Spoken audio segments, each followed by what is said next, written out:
নদী যদি বলে সাগরের কাছে আসব না,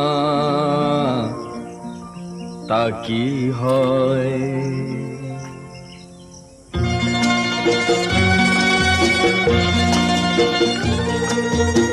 নদী যদি বলে সাগরের কাছে আসব না, তা কি হয়?